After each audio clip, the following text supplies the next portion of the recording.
Hey guys, welcome back to Breadbox Racing and 4x4. A little change of pace today. I've got a big oil slick and I need to clean it up. And what better way to do that is than to put wood shavings on it. But I don't have any wood shavings, so I've got a project. I'm going to build a welding cart. It'll be a nice, simple 2-tank setup, even though I don't have a second tank yet. These are our plans. I will put a link down in the description with a nicer, easier to read version. But basically I'm just going to do a time lapse and you follow along as I build this thing, and with any luck it turns out it's not a horrible disaster.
Alright guys, so here's the finished product.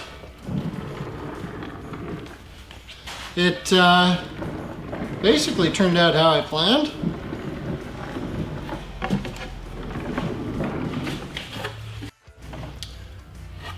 So we've got spot for the TIG rods in the back here, spot for bottles. We've got space enough for 2 bottles in this one. With enough adjustment in the cord here for it.